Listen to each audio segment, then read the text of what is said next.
Hello friends, welcome to Shri commerce classes. मेरा नाम नीलेश रंजन है और आज हम रिटायरमेंट ऑफ अ पार्टनर के चैप्टर में revaluation of assets and reassessment of liabilities के बारे में पढ़ेंगे। रीवैल्यूएशन ऑफ एसेट्स यानी कि संपत्ति का पुनर्मूल्यांकन एंड रीअसेसमेंट ऑफ लायबिलिटीज का मतलब है दायित्व का पुनर्मूल्यांकन। मतलब क्या हुआ कि जब पार्टनर रिटायर्ड होकर जा रहा है तो हम चाहते हैं कि बिजनेस में जितने भी जमा प्रॉफिट और लॉसेस हैं उन सब का बंटवारा हो जाए ताकि सभी पार्टनर्स को उनका हिस्सा प्राप्त हो जाए, किसी को नुकसान ना हो, किसी को फायदा ना हो। ठीक है, तो हम चाहते हैं कि जो भी पार्टनर है बिजनेस में उनको अपना अपना हिस्सा मिल जाए। तो जो पार्टनर रिटायर होकर जा रहा है वो बाद में तो ले नहीं पाएगा, तो उसको हम रिटायरमेंट के टाइम पर पैसा दे देते हैं। तो यहाँ पे बात आती है कि रिटायरमेंट के टाइम पे हम उसको क्या क्या देते हैं। तो मैंने आपको बताया कि एक तो हम गुडविल देते हैं। क्यों? क्योंकि गुडविल बिजनेस में जो उसने काम किया है उसकी वजह से जो बिजनेस का नाम हुआ है वो उसमें उसको हिस्सा चाहिए। दूसरा, हम उसको प्रॉफिट रिजर्व्स इन सब में हिस्सा देते हैं। ठीक है, क्यों? क्योंकि इतने दिन से जो हमने काम किया है उसमें जो भी प्रॉफिट या लॉस इकट्ठा हुए हैं उसमें उसका भी हिस्सा है। अगर प्रॉफिट है तो उसको फायदा है, अगर लॉस है तो उसका नुकसान है, लेकिन मिलना जरूर चाहिए। उसी तरह से revaluation of assets and reassessment of liabilities यानी कि संपत्ति और दायित्व के पुनर्मूल्यांकन से होने वाले लाभ या हानि में भी उसको हिस्सा मिल जाना चाहिए। अब बात आती है कि रीवैल्यूएशन ऑफ एसेट्स रिटायरमेंट के टाइम पे क्यों करते हैं। तो एक सिंपल सी बात है कि जब भी आप संपत्ति रखते हैं या दायित्व होता है तो कुछ दायित्व तो ऐसे होते हैं जिनका अमाउंट फिक्स होता है, कभी चेंज नहीं होता है, लेकिन कुछ ऐसे दायित्व होते हैं जिनका अमाउंट बदलता रहता है। उसी तरह कुछ संपत्ति ऐसी होती है जिनका अमाउंट बदलता रहता है, जिनकी वैल्यू बदलती रहती है। जैसे जमीन होता है, जैसे मकान होता है, इन सब की वैल्यू सेम नहीं रहती है। यहाँ तक कि कुछ जो आप चीजें यूज करते हैं, साइकिल है, मोटरसाइकिल है, कार है, इन सब का भी वैल्यू बदलता रहता है। ठीक है, उसी तरह कुछ हमने दायित्व लोन ले रखे होते हैं, उनका भी अमाउंट बदलता रहता है। कुछ ऐसे एसेट्स और दायित्व होते हैं जो हमको पता भी नहीं होते हैं कि एडजस्ट करते हैं हमारे नाम पे, लेकिन होता है। ठीक है, कभी कभी पता चलता है कि हाँ कुछ ऐसी संपत्ति है जो हमारे बाप दादाओं ने खरीद के रखी हुई है, वो अचानक हमको पता चलता है कि अच्छा मेरे नाम पे ये एसेट्स है।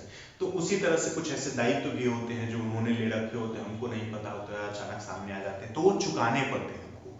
तो इस तरह के जितने भी एसेट्स हों या लायबिलिटीज हों उनको हम बुक्स में दिखाते हैं और उनके वजह से जो होने वाले लॉस है, प्रॉफिट है, उसको हम बांट लेते हैं। ठीक है, तो बांटना हमारा प्रॉफिट लॉस जरूरी है। क्यों? क्योंकि अगर मान लीजिए एक संपत्ति है, जमीन की कीमत 5 लाख रुपया जब हमने खरीदी थी, जब बिजनेस स्टार्ट किया था तो हमने एक जमीन खरीदा था 5 लाख में और आज उसकी कीमत 50 लाख हो गई। ठीक है, तो रिटायरमेंट के टाइम पे तो हम उस जमीन को बेच नहीं जाए, वो तो बिकेगा कभी भविष्य में। लेकिन अभी जो ये 45 लाख का अंतर हुआ है, अगर हम रिवैल्यूएशन नहीं करेंगे तो रिटायरिंग पार्टनर को ये नहीं मिलेगा। क्यों? क्योंकि अभी नहीं देंगे और बाद में वो लेने आएगा नहीं, या आएगा तो भी नहीं देंगे। ठीक है, तो वो भी चाहेगा कि हमको जो भी ऐसे बदलाव हुए हैं, जो भी प्रॉफिट हुए हैं, लॉस हुए हैं, उसमें से हमको हिस्सा मिल जाए। उसी तरह से जो भी रिमेनिंग पार्टनर है वो भी चाहेंगे कि अगर किसी तरह का लॉस है तो वो बढ़ जाए। ठीक है, तो इसीलिए हम revaluation of assets and reassessment of liabilities retirement के टाइम पे करते हैं। अब बात आती है अकाउंटिंग की। तो अकाउंटिंग कैसे करते हैं रीवैल्यूएशन की? तो रीवैल्यूएशन की अकाउंटिंग अभी तक हम 2-3 बार कर चुके हैं। ठीक है, रीवैल्यूएशन में हमको कुछ जर्नल एंट्रीज करनी पड़ती हैं और फिर अकाउंट्स बनाना पड़ता है। तो वो मैं जल्दी जल्दी बता देता हूँ आपको। एक बार जर्नल एंट्री पूरी लिख देता हूँ और फिर अकाउंट्स बना के आपको दिखा देता हूँ और फिर उससे रिलेटेड एक क्वेश्चन कर लिया। तो शुरू करते हैं।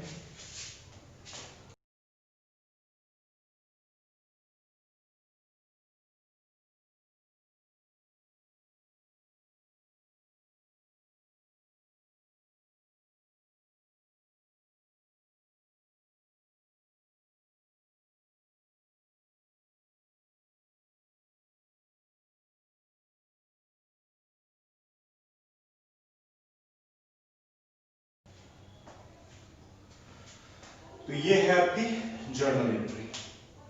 अब देख सकते हैं increase in value of assets account debit to revaluation. जैसा कि हम 11th में रूल पढ़ चुके हैं कि अकाउंट्स 5 तरह के होते हैं, उसमें एसेट्स डेबिट में इंक्रीज होता है, जब इंक्रीज होता है तो डेबिट में लिखते हैं, जब डिक्रीज होता है तो क्रेडिट में दिखाते हैं। उसी तरह लायबिलिटीज जब इंक्रीज होता है तो क्रेडिट में दिखाते हैं, जब डिक्रीज होता है तो डेबिट में दिखाते हैं।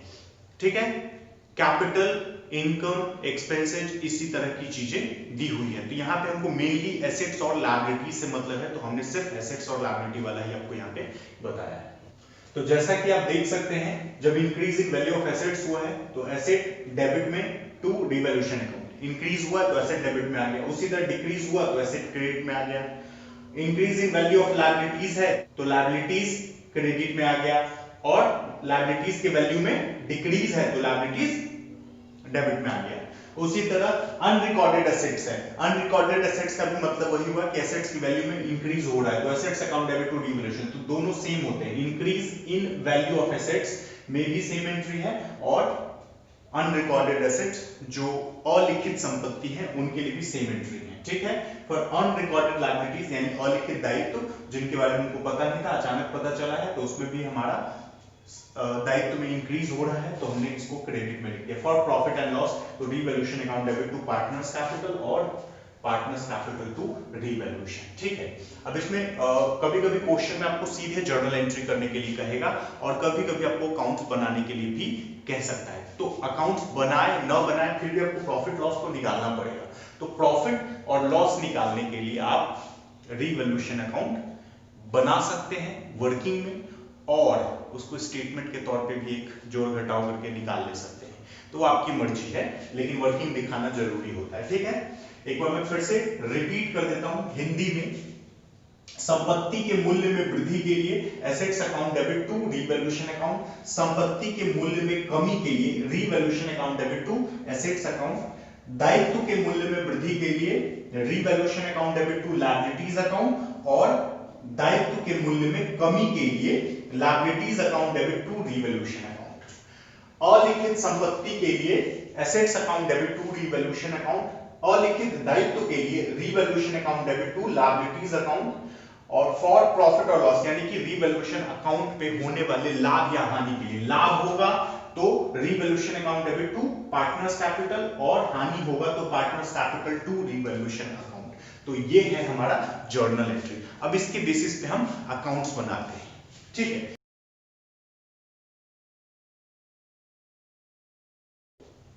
रिवैल्यूएशन अकाउंट बनाना अगर हमको बोलेगा क्वेश्चन में तो हम रिवैल्यूएशन अकाउंट बनाएंगे।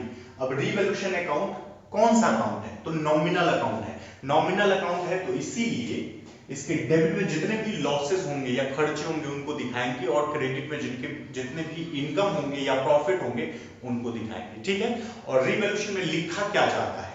तो रिवैल्यूएशन में हमेशा जो अमाउंट है, जो वैल्यू है, उसमें जो चेंज हुए, जो बदलाव हुए हैं, सिर्फ उसको लिखा जाता है। मतलब अगर 10,000 का एसेट 12,000 का हो गया है तो ना तो हमको 10,000 दिखाना है ना ही 12,000 दिखाना है, हमको सिर्फ 2,000 दिखाना है। ठीक है, उसी तरह अगर 6,000 का एसेट 3,000 का हो गया है तो ना तो 6,000 दिखाना है हमको, और जितना उसका वैल्यू हो गया है ना वो भी दिखाना है। अंतर जो हुआ 6 में से 3 घटाने के बाद जो 3 आया वो दिखाना है। इसमें कंफ्यूज मत होइएगा। 6 मान लीजिए कि पुराना वैल्यू था और 2 है नया वैल्यू, तो ना तो हमको 6 दिखाना है ना ही 2 दिखाना है।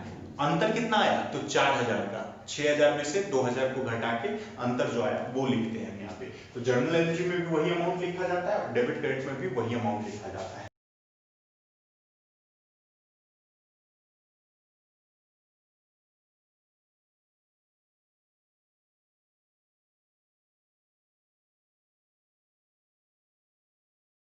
तो आप देख सकते हैं एसेट्स की वैल्यू अगर डिक्रीज होगी तो डेबिट में आ गया, लायबिलिटीज इंक्रीज होगा तो डेबिट में आ गया, अनरिकॉर्डेड लायबिलिटीज डेबिट में आ गया। बाय एसेट्स इंक्रीज अगर होगा एसेट्स तो क्रेडिट में है, डिक्रीज होगा लायबिलिटी तो क्रेडिट में है, और अनरिकॉर्डेड एसेट्स क्रेडिट में है। इसको करने के बाद हमको बैलेंस निकालना पड़ेगा। ठीक है, अगर क्रेडिट साइड ज्यादा होगा तो डेबिट साइड में बैलेंस निकलेगा और वो हमारा प्रॉफिट होगा।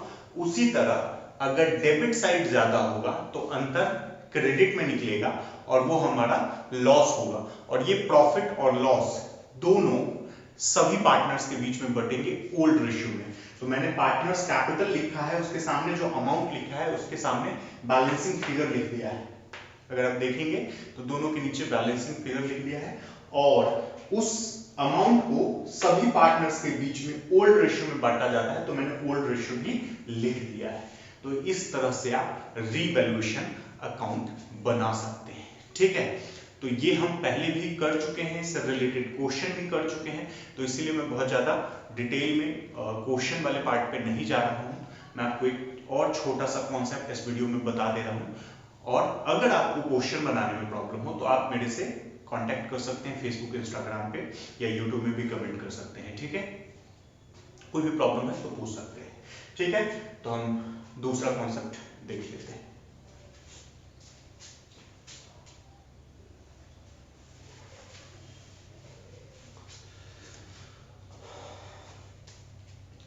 जो दूसरा कॉन्सेप्ट है हमारा वो है accounting treatment of reserves, accumulated profit और लॉस का। ठीक है, तो रिजर्व्स,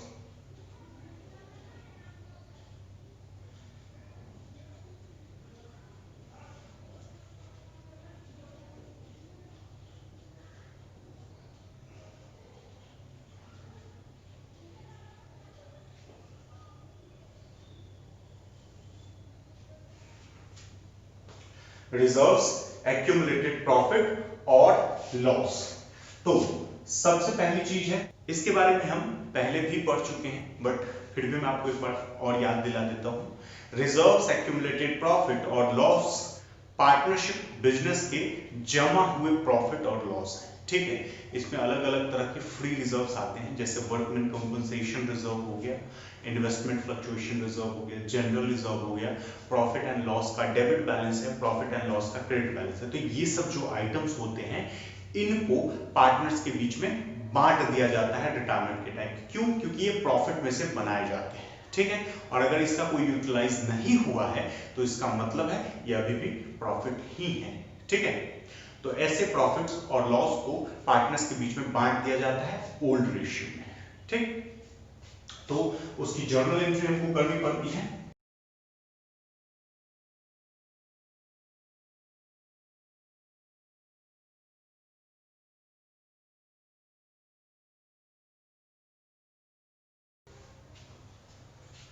तो ये है for distribution of reserve and accumulated profit. इसमें हमने रिजर्व को डेबिट में लिखा, प्रॉफिट एंड लॉस का क्रेडिट बैलेंस है उसको डेबिट में लिखा, workman compensation reserve, investment fluctuation reserve account debit to all partners capital account. उसी तरह हमने एक्यूमुलेटेड लॉसेस को बांटा है, तो all partners capital account debit to profit and loss और डेबिट बैलेंस। तो प्रॉफिट एंड लॉस का जो डेबिट बैलेंस होता है वो हमारा एक्यूमुलेटेड लॉस होता है, और प्रॉफिट एंड लॉस का जो क्रेडिट बैलेंस होता है वो हमारा एक्यूमुलेटेड प्रॉफिट होता है। तो इसको हम बांट लेते हैं। अब कभी कभी आपको क्वेश्चन में ये कह सकता है कि हमको इन सभी खातों को बंद नहीं करना है। ठीक है, इन सभी खातों को बंद नहीं करना है, तो उस सिचुएशन में हम एक दूसरी एंट्री करते हैं। इसमें जो एंट्री होगा वो होगा gaining partners capital account debit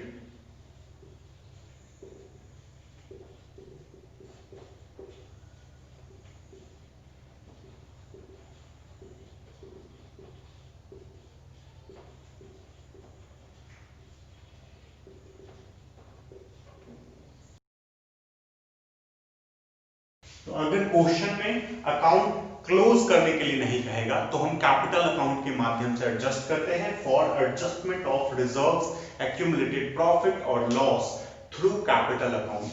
तो gaining partners capital account debit to sacrificing partners capital account. तो ये कहने की जरूरत नहीं है कि आपको गेनिंग और सैक्रिफाइसिंग रेशियो निकालना पड़ेगा, और total of reserve, accumulated profit और लॉस को मल्टीप्लाई करना होगा आपको sacrificing gaining ratio of each partner. ठीक है, सभी पार्टनर्स के अलग अलग सैक्रिफाइसिंग गेनिंग रेशियो से गुना कीजिएगा। किसको? तो जितने भी रिजर्व्स, एक्यूमुलेटेड प्रॉफिट और लॉस दिया हुआ है उसको जोड़ेंगे, अगर कोई लॉस है तो उसको घटा लेंगे, और फिर जो नेट अमाउंट आएगा उसको मल्टीप्लाई करेंगे। ठीक है, जो अमाउंट निकलेगा उससे फिर एंट्री कर देंगे। ठीक, अब ये है हमारा फॉर डिस्ट्रीब्यूशन। अब एक बात और आती है, कभी कभी जैसे ये मैंने बताया तो ये एंट्री करते हैं हम, उसमें कभी कभी आपको क्वेश्चन में ये कहता है कि हमको बिना क्लोज किए हुए बनाना है, बिना रिजर्व्स, एक्यूमुलेटेड प्रॉफिट और लॉस अकाउंट को बंद किए आपको एंट्री करनी है। लेकिन ज्यादातर टाइम ये करता है। तो कुछ बच्चों के सवाल आते हैं कि सर जा तो एक पार्टनर रहा है लेकिन हम फिर सब पार्टनर में बंटवारा क्यों कर रहे हैं? तो सब पार्टनर में बंटवारा करने का एक ही कॉन्सेप्ट है कि जो भी हमारा प्रॉफिट लॉस हुआ है हम अभी बांट लेते हैं, फिर जब आगे आएगा तो फिर उस समय आगे का प्रॉफिट बांटेंगे। अभी एक बार जब हम कैलकुलेशन कर रहे हैं अभी तो उस समय पूरा बंटवारा कर लेते हैं ना, उसको देंगे फिर एडजस्टमेंट के लिए हमको और ज्यादा एंट्रीज करनी पड़ेगी तो थोड़ा मामला टफ हो जाता है। इसीलिए हम आसानी के लिए ये काम करते हैं कि सभी पार्टनर्स के बीच में अमाउंट को बांट दिया जाता है, चाहे वो रीवैल्यूएशन प्रॉफिट हो, लॉस हो या जनरल रिजर्व और एक्यूमुलेटेड प्रॉफिट और लॉस हो। ठीक है, तो उसमें हम क्या करते हैं कि हमको पूरे सभी पार्टनर्स के बीच में बांट देते हैं ताकि बहुत सारे एडजस्टमेंट एंट्रीज हमको न करनी पड़े अलग से। ठीक है, तो जनरली हम ये काम करते हैं कि बट गया, अब फिर जब आगे का एक्यूमुलेटेड प्रॉफिट और लॉस फिर से जनरेट होगा तो फिर आगे पार्टनर्स के बीच में बटेगा वो, तो इसलिए हम बांट लेते हैं। अब इन दोनों कॉन्सेप्ट को मिक्स करके एक क्वेश्चन हम कर लेंगे अगले वीडियो में, जिसमें मैं आपको revaluation of assets and liabilities and accumulated profit, loss और रिजर्व्स के जो अकाउंटिंग ट्रीटमेंट है उसको हम देख लेंगे उस क्वेश्चन में। ठीक है, अभी के लिए अगर इस कॉन्सेप्ट में कोई भी प्रॉब्लम हो या इससे रिलेटेड क्वेश्चन जब आप बनाइएगा उसमें कोई प्रॉब्लम हो तो आप सवाल पूछ सकते हैं। ठीक है, अगर आपको वीडियो पसंद आए तो वीडियो को लाइक करें, पेज को सब्सक्राइब करें और बेल आइकन दबाएं। धन्यवाद।